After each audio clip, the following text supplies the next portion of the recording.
சைவ வைணவ சமயங்கள் மற்றும் பெண்கள் குறித்து சர்ச்சை கருத்து தெரிவித்தது தொடர்பான வழக்கில் முன்னாள் அமைச்சர் பொன்முடி மார்ச் 24ஆம் தேதியன்று விசாரணைக்கு நேரில் ஆஜராகும்படி சென்னை ஜார்ஜ் டவுன் நீதிமன்றம் உத்தரவு பிறப்பித்திருக்கிறது.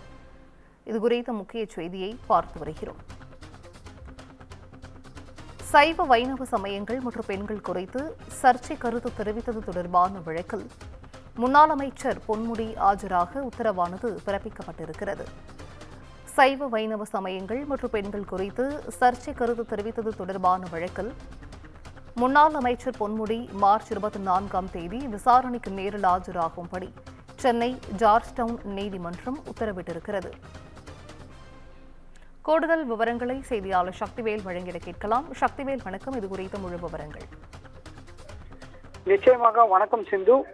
சைவ வைஷ்ணவ சமயங்கள் மற்றும் பெண்கள் குறித்து சர்ச்சை கருத்து தெரிவித்தது தொடர்பாக பாஜக கவுன்சிலர் தாக்கல் செய்த வழக்கு விசாரணைக்கு மார்ச் 24ஆம் தேதி நேரில் ஆஜராகும்படி முன்னாள் அமைச்சர் பொன்முடிக்கு சென்னை ஜார்ஜ் டவுன் நீதிமன்றம் சம்மன் அனுப்ப உத்தரவிட்டுள்ளது.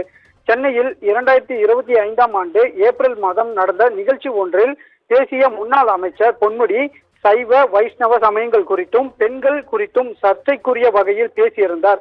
இது சம்பந்தமாக சென்னை மாநகராட்சி கவுன்சிலர் உமா ஆனந்த் சைதாப்பேட்டை மேஜிஸ்ட்ரேட் நீதிமன்றத்தில் தனிநபர் புகார் மனுவை தாக்கல் செய்தார். அந்த மனுவில் வெறுப்பு பேச்சு பேசிய முன்னாள் அமைச்சர் பொன்முடிக்கு எதிராக இந்த புகாரை விசாரித்து மத ரீதியாக வெறுப்புணர்வை ஏற்படுத்துதல், மத உணர்வை புண்படுத்துதல் ஆகிய பிரிவுகளின் கீழ் அவரை தண்டிக்க வேண்டும் என கூறப்பட்டுள்ளது.